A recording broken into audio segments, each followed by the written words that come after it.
Imam Ali said that the cause for the people of light to receive light is the purity of their tongues. He advised that we guard our speech and occupy ourselves with the remembrance of God. These are simple words on the surface, and yet they unfold into a vast horizon of meaning when we begin to reflect upon them. The tongue is a small part of the body, and yet it holds great power. It can wound and it can heal. It can build and it can destroy. For those who seek the inner light, the cultivation of a pure tongue is not a trivial matter. It is a spiritual craft to be learned and practiced with care and seriousness. In the following reflections I will explore what it means to have a pure tongue, why it matters, how speech connects to the heart and to the soul, and how remembrance of God transforms the life of one who truly takes this counsel to heart. To begin with, let us consider what purity of tongue might look like in practical terms.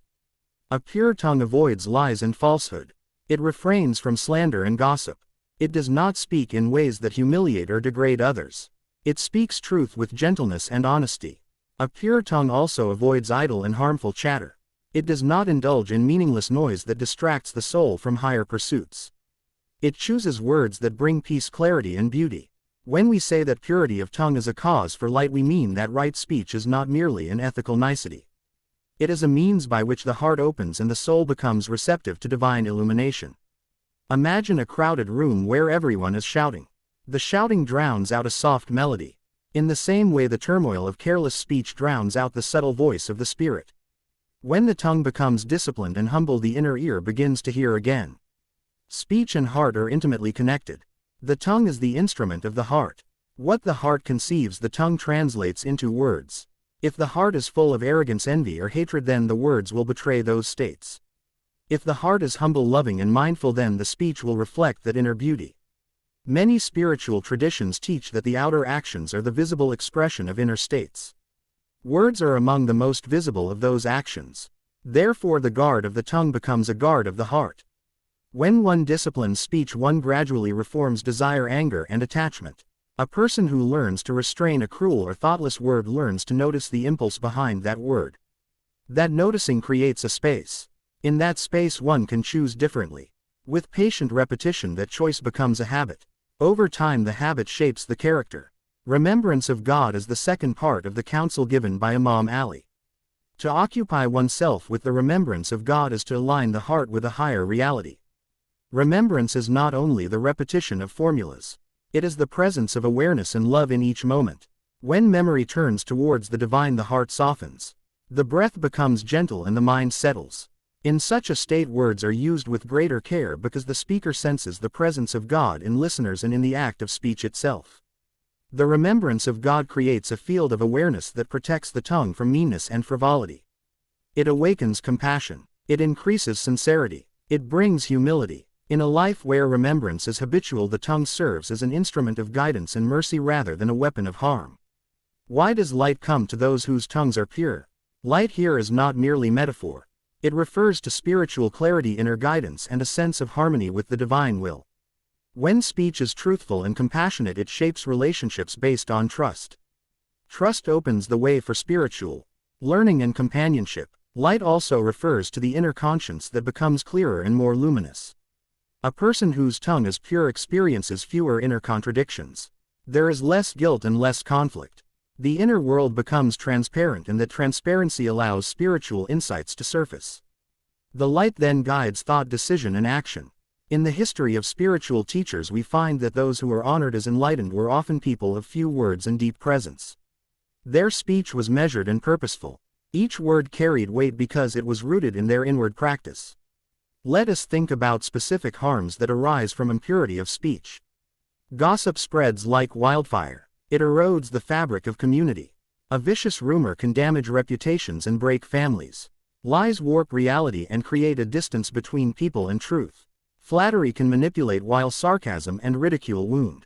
Even casual, thoughtless remarks can linger in the hearts of others and leave scars.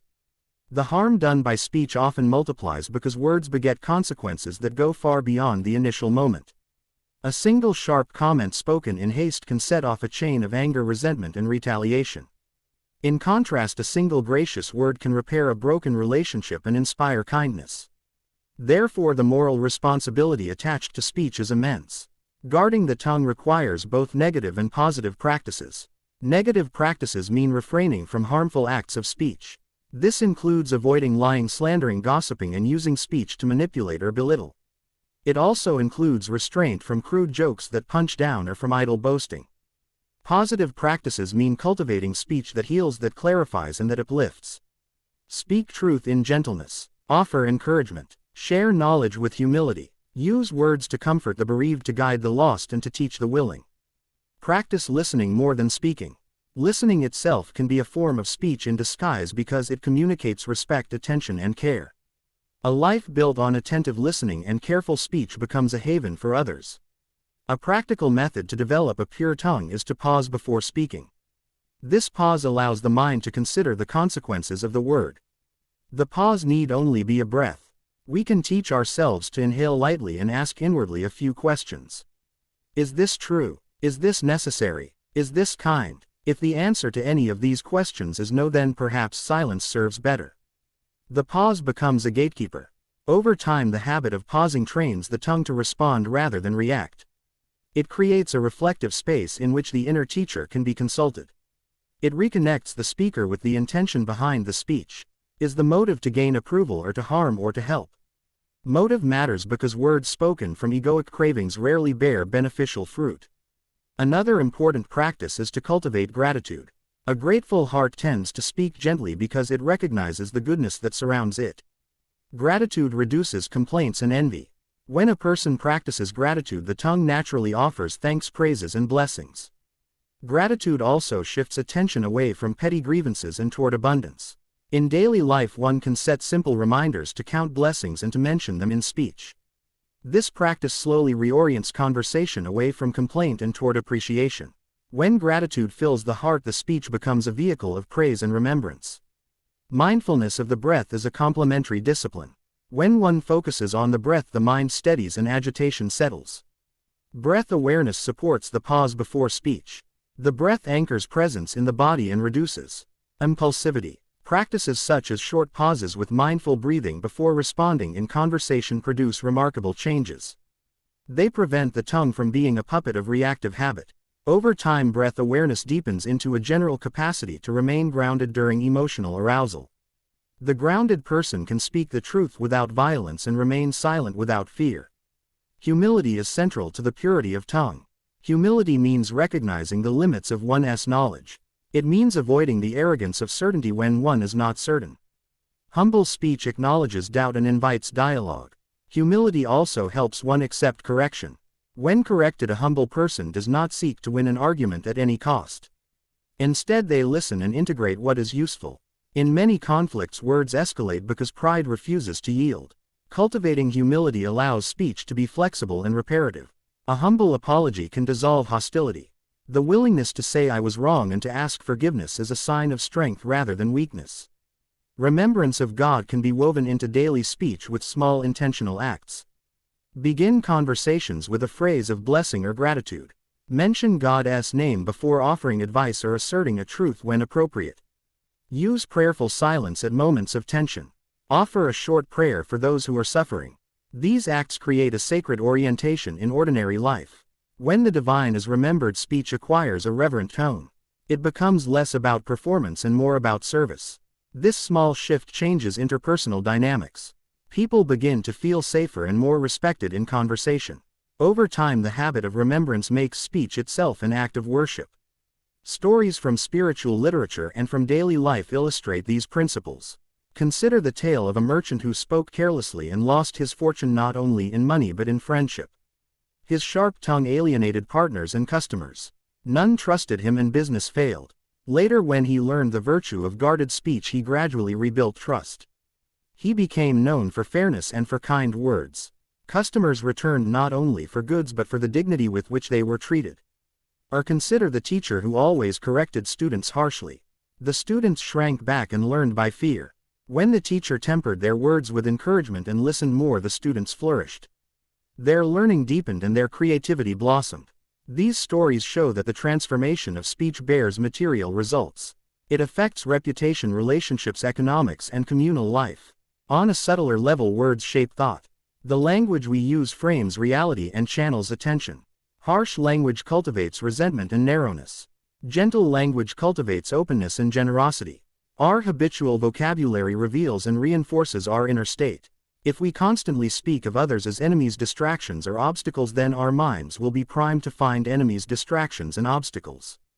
If instead we use language of possibility, compassion, and cooperation, then we condition the mind to perceive opportunities and allies. Thus, the inner work of reforming speech changes the cognitive landscape. It rewires attention and habit. The social dimension of speech cannot be overlooked. In families, communities, and nations, the tenor of public discourse determines safety and culture. A society in which gossip, lies, and defamation thrive will be a society of mistrust. Institutions will suffer and collaboration will be weak. Conversely, a society that values honesty, courtesy, and restraint will cultivate social capital and collective resilience.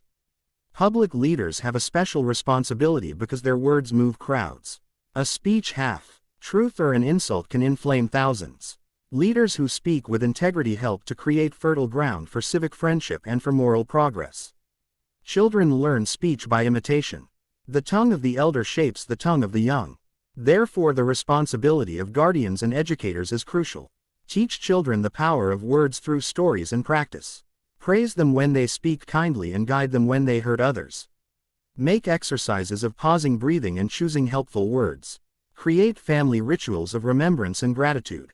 These small practices form the moral architecture of a generation. When we raise children whose tongues are disciplined with care, the entire future benefits. Let us also consider the role of media and technology. In our age, words travel fast and wide. A careless post can reach thousands in moments. The architecture of online communication encourages quick reactions and brief remarks. This amplifies the potential for impulsive speech. It also creates a temptation to perform and to provoke. Guarding the tongue today thus requires digital prudence. Before posting, think of the real people on the receiving end. Ask whether the content is truthful, necessary, and kind. Prefer measured dialogue over viral outrage. Use private channels for delicate matters. Remember that the permanence of digital records can make reparations more difficult. A thoughtful culture of online speech can mitigate harm and foster constructive exchange. Forgiveness is an essential companion to guarded speech. We will make mistakes. Even the most disciplined speaker will sometimes hurt others. When a wrong occurs, offer sincere apology and take steps to repair harm. Forgiveness softens the toxic residues of conflict. It frees both parties to move forward. Teach communities how to practice restorative dialogue rather than punitive shaming. Provide spaces where people can confess, make amends, and be reintegrated. Such practices reinforce the value of speech as a means of healing rather than a tool of destruction. Spiritual teachers across traditions recommend regular moments of silence. Silence allows the soul to listen. It is in silence that the quiet voice of wisdom often speaks. Set aside time each day for contemplative silence. Use it to recenter and to remember. In silence, the mind unclutters and the tongue rests. When the tongue is rested, it becomes less prone to careless utterances. In communal life, incorporate moments of silence in gatherings and meetings. A short pause before discussion allows clarity to surface. Silence cultivates dignity and presence. Language itself can be refined as a spiritual practice. Expand your vocabulary for emotions and inner states.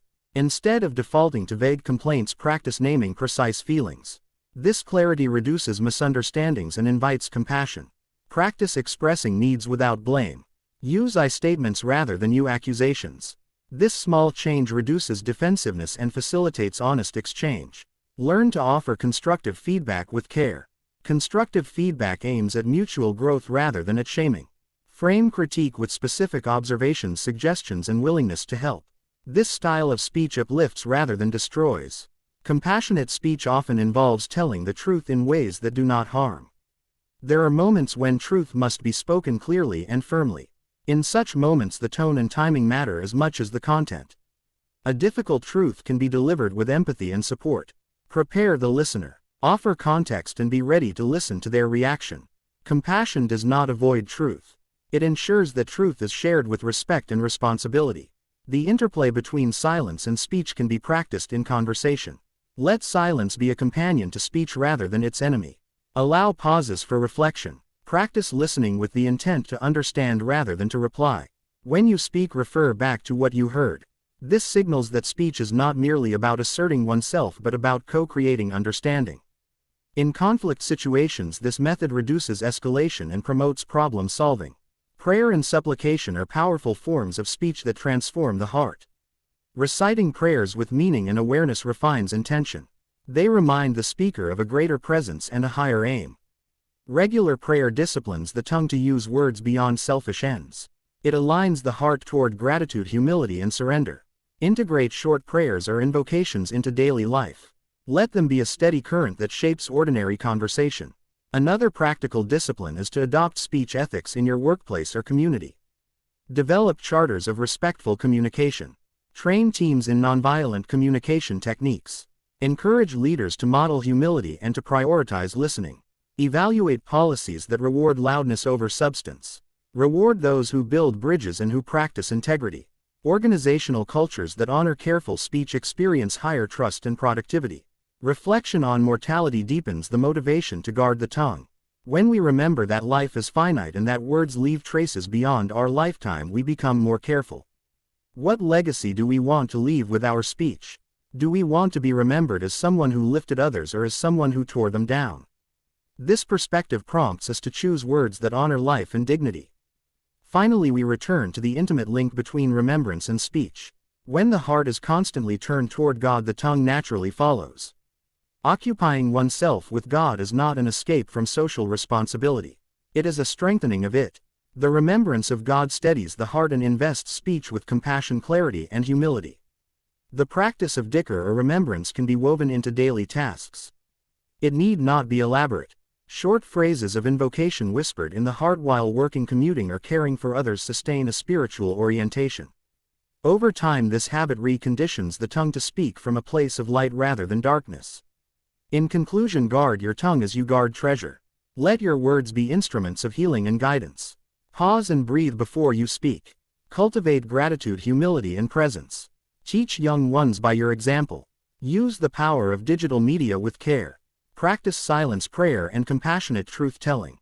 Build communities that value restorative speech and forgive sincere error. Occupy your heart with the remembrance of God and let that remembrance flow through your words. The cause of light lies in the purity of the tongue and in the steady practice of mindful remembrance. Live by this counsel and you will find not only peace within but also a luminous field of relations that reflects the divine light.